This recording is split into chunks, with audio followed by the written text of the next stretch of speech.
한 여자가 춤을 춥니다. 거리 한가운데서 아무 이유 없이. 그런데 그 춤은 며칠 동안 이어집니다. 그 여자를 지켜보던 사람들이 조용히 같은 춤을 따라하기 시작합니다. 누가 시킨 것도 아닌데 사람들은 멈출 수 없다는 듯 계속 몸을 움직입니다. 사람들은 하나둘 정신을 잃으며 쓰러졌고 잠시 뒤 다시 일어나 몸을 흔듭니다. 그들은 자신들을 멈춰달라고 울부짖기도 합니다. 이 기이한 사건은 춤추는 역병이라고 불립니다. 그날 그 거리로 들어가 봅니다. 1518년 여름, 스트라스부르. 거리에는 특별한 일이 없었습니다. 그냥 사람들이 지나가고 가게 문이 열리고 평소처럼 하루가 흘러가던 날이었죠. 그런데 갑자기 거리 한복판에서 한 여자가 춤을 추기 시작합니다. 음악도 없고 누가 시킨 것도 아니고 그냥 혼자서요. 처음엔 사람들이 멈춰서서 쳐다봤습니다. 술에 취했나? 정신이 나갔나? 그런데 이상한 건 그 여자가 절대 멈추지 않았다는 겁니다. 몇 시간이 지나도 해가 넘어가도 멈추지 않았는데요. 발은 점점 무뎌지고 몸은 떨리고 다리는 풀렸는데도 그녀는 다시 일어나 움직였습니다. 쉬려고 잠깐 멈췄다가 다시 추는 게 아니라 정신을 잃으며 쓰러졌다가 깨어나면 다시 시작합니다. 춤이 그녀를 끌고 가는 것처럼요. 그리고 며칠 뒤 이상한 일이 벌어집니다. 한두 명이 그 옆에서 따라 움직이기 시작한 겁니다. 처음엔 장난처럼 보였고 구경꾼들은 웃기도 합니다. 하지만 그 사람들도 곧 이상해졌는데요. 표정이 어딘가 굳어 있었고 숨이 가빠졌고 몸이 경직된 채로 계속 움직였죠.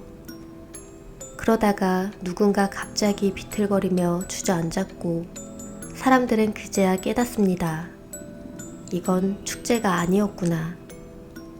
어느 순간 거리에는 10명, 30명, 100명. 정확히 셀 수 없을 만큼 사람들이 춤을 추고 있었고 그들 사이에서는 이제 웃음보다 신음소리가 더 많이 들렸습니다. 사람들은 물을 줘도 붙잡아도 발에서 피가 나도 춤을 멈추지 않았는데요.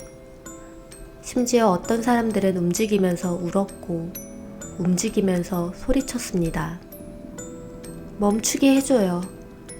제발 나 좀 잡아주세요. 근데 아무리 잡아도 팔을 붙잡아도 몸은 계속 꿈틀거리고 흔들렸습니다. 그날 이후 스트라스부르의 거리에는 기이한 풍경이 펼쳐집니다. 사람들이 죽을 만큼 지쳐가는데도 서로 부딪혀가며 춤은 계속되는 풍경. 누군가 쓰러지면 그 자리에 또 누군가가 들어오고 누군가 정신을 잃으면 다른 사람이 그 옆에서 계속 움직였죠. 그리고 이 숫자는 400명까지 늘었는데요. 그날 그 도시는 전염병처럼 퍼지는 춤을 처음 목격한 겁니다. 아무도 원인을 몰랐고 아무도 이걸 멈추는 방법을 몰랐습니다. 이제 구경거리로 넘길 수 없었기에 도시는 급하게 움직입니다. 일단 사람들을 붙잡고서 눕히고 움직이지 못하게 막아보려고 합니다. 하지만 춤추는 사람은 한둘이 아니었고 점점 늘어나면서 거리 전체가 마치 하나의 병동처럼 변해갑니다. 잡아두면 잡아둘수록 다른 쪽에서 또 시작됐고 하나를 묶어두면 그 옆에서 또 누군가 몸을 비틀기 시작했죠. 결국 전문가들이 불려옵니다. 당시 의사들이 내린 결론은 지금 보면 황당하지만 그 시대에선 꽤 그럴듯했던 진단이었습니다. 피가 너무 뜨거워져서 그렇다. 몸 안의 피가 과열되면 정신이 흐려지고 몸이 이상 반응을 일으킨다는 거였죠. 그 시대의 의학은 몸의 균형이 무너지면 사람이 미친다고 믿었으니까요. 그래서 나온 치료법은 간단했습니다. 사람들의 피를 빼자. 팔이나 다리에 상처를 내서 피를 흘리게 합니다. 하지만 문제는 환자가 너무 많았다는 겁니다. 줄줄이 춤추고 있는 사람들을 하나하나 강제로 붙잡고 피를 뺀다는 건 불가능에 가까웠죠. 그 사이에도 거리엔 계속 새로운 춤이 생겨났습니다. 결국 도시가 내린 결론은 그냥 지칠 때까지 춤추게 하자 였는데요. 멈추게 할 방법이 없어서 차라리 끝까지 가보자고 한 거죠. 그런데 이 선택이 최악의 방향으로 이어집니다. 무대까지 만들고 연주자들까지 부른 후에 그들에게 부탁합니다. 더 빠르게 연주해달라. 더 강하게 틀어달라. 춤추는 사람들이 더 빨리 지쳐 쓰러지게 하려는 목적이었는데요. 음악이 울리고 사람들이 때로 춤추고 있으니 멀리서 그걸 본 사람들은 축제라고 생각하게 됩니다. 그래서 더 많은 사람들이 몰려들었고 기웃거리던 사람들이 옆에서 몸을 흔들기 시작했으며 그게 또 퍼지고 또 퍼집니다. 도시는 사람을 살리려고 한 선택으로 오히려 도시 전체의 춤을 퍼뜨리는 방송을 틀어버린 셈이 됐죠. 그리고 그때부터는 누가 춤추는 사람이고 누가 구경꾼인지도 구분이 안 됐다고 합니다. 거리는 계속 움직였고 사람들은 계속 쓰러졌으며 그럼에도 춤은 멈추지 않습니다. 이제 사람들은 말하기 시작합니다. 이건 병이 아니라 저주다. 그렇게 춤추는 역병은 의학으로도 멈추지 않는 현상이 되어버립니다. 그리고 도시는 결국 다른 곳을 바라보기 시작하죠. 도시는 더 이상 원인을 찾는 단계가 아니었습니다. 이제는 그냥 멈추는 방법이 필요했죠. 그리고 그때부터 사람들이 바라본 곳은 병원이 아니라 신전이었습니다. 당시 사람들 사이에선 이 춤을 성 비투스의 저주라고 부르는 말이 돌았다고 합니다. 성 비투스는 원래 병을 치료해주는 성인으로 알려져 있었는데요. 아이러니하게도 이 춤을 추는 병이 그의 이름을 달고 퍼졌습니다. 이건 신의 영역이다. 우리가 건드릴 수 있는 게 아니다. 그래서 도시는 춤추는 사람들을 한 곳으로 옮기기로 하죠. 일단 그들을 수레에 태웁니다.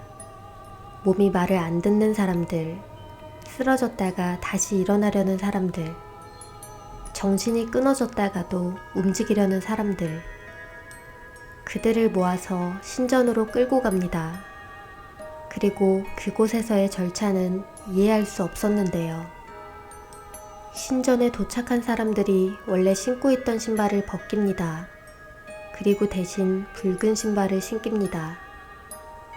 붉은 신발은 성수에 적셔져 있었고 사제가 축복을 내린 물건이라고 말합니다. 지금 생각하면 이상하죠. 사람이 멈추지 못할 정도로 춤을 추고 있는데 그걸 고작 신발로 막겠다는 게요. 그런데 사람들은 정말 그 신발을 신고 기도를 받은 뒤 조금씩 춤을 멈췄다고 합니다. 며칠 동안 멈추지 않던 몸이 거짓말처럼 갑자기 멈췄다고요.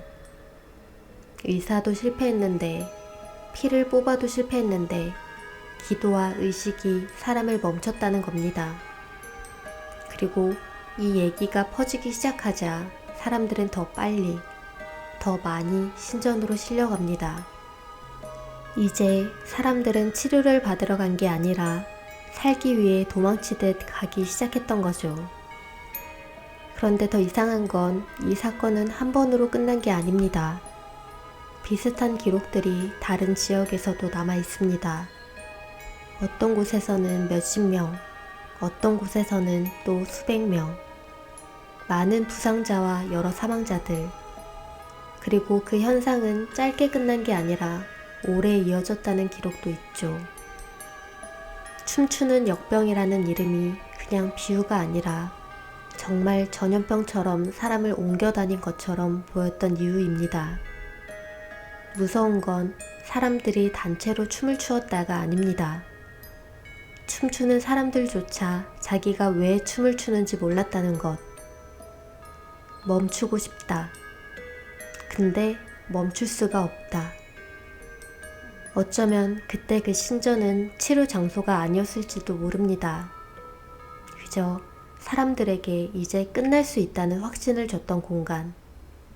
그 믿음 하나가 사람의 몸을 멈추게 했던 걸지도 모르죠. 시간이 흐르면서 사람들은 이 현상을 조금 더 현실적인 시선으로 바라보기 시작합니다. 가장 먼저 떠오른 건 음식이었는데요. 당시 사람들은 호밀로 만든 빵을 주식처럼 먹고 있었는데 그 곡식에 곰팡이가 피면 사람의 신경을 망가뜨리는 독성 물질이 생길 수 있었죠. 이 독에 중독되면 몸이 마음대로 움직이고 경련이 일어나고 환각을 보기도 합니다. 멈추고 싶은데 멈출 수 없고 아픈데도 몸이 계속 움직이는 상태. 누군가의 눈엔 그 모습이 춤처럼 보였을지도 모릅니다. 하지만 중독이라면 사람들은 보통 쓰러지고 토하고 고통의 몸을 웅크려야 합니다. 하지만 그들은 쓰러지면서도 다시 일어나고 몸이 부서질 때까지 춤을 췄습니다. 너무 많은 사람이 너무 비슷한 방식으로요. 그래서 여기서 또 다른 가설이 나옵니다. 이번엔 몸이 아니라 마음이었는데요. 그 시대 그 도시의 사람들은 이미 한계에 다다른 상태였습니다. 전염병, 기근, 가난, 죽음. 누가 언제 죽어도 이상하지 않은 삶. 그런데 그 공포를 말로 꺼낼 수 있는 시대도 아니었습니다. 참아야 했고 견뎌내야 했고 아무 일 없는 척 살아야 했습니다. 그렇게 눌려있던 감정이 어느 순간 한 사람에게서 터져 나왔고 그걸 본 사람들의 마음도 같이 무너졌을지 모릅니다. 하지만 어떤 기록에서는 이 현상이 단순한 스트레스 반응만으로 보기엔 너무 격렬하다고도 말합니다. 그래서 또 다른 쪽에서는 이 현상을 이렇게도 봤습니다. 그때는 원인을 모르면 저주라고 생각하던 시대였으니까요. 사람들은 이것이 신의 벌이거나 분노라고 믿기 시작했고 이름 하나가 반복해서 등장합니다. 성 비투스. 사람들이 멈춘 순간은 성인의 이름을 부르고 축복받은 신발을 신고 기도와 의식을 치른 뒤였습니다. 몸이 아니라 믿음이 작동했을 가능성, 혹은 적어도 사람들은 그렇게 믿어야만 했던 거죠. 그 순간부터 이 사건은 단순한 병이 아니라 사람이 어디까지 무너질 수 있는지를 보여주는 사례처럼 보이기 시작합니다. 그래서 이 기이한 사건은 지금도 하나로 설명되지 않습니다. 독성이었을 수도 있고 심리 붕괴였을 수도 있고 모든 게 겹쳐졌을 수도 있습니다. 다만 분명한 건 하나입니다. 사람이 버틸 수 있는 선을 넘었을 때 몸이 먼저 무너진 기록, 그리고 그 붕괴가 춤의 형태로 남았다는 사실입니다.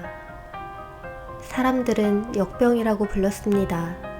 하지만 어쩌면 그건 병이 아니라 그 도시 전체가 너무 오래 참고 있었다는 증거였는지도 모릅니다. 전염병, 기근, 죽음, 내일이 보이지 않는 삶. 그 불안과 공포를 말로 꺼내면 안 되는 시대. 그리고 그 기이한 춤은 그렇게 사라졌습니다. 완전히 끝난 것처럼요. 그런데 이상합니다. 우리는 매일 조용히 흔들리고 있습니다. 멈추고 싶은데 멈출 수 없고, 쉬고 싶은데 쉬지 못하고, 무너지지 않으려고 더 빨리 움직이는 사람들. 그날의 거리는 끝났지만 그 리듬은 아직도 남아 있습니다. 그때는 사람들이 거리에서 춤췄고, 지금은 우리가 세상에 맞춰 춤추고 있죠.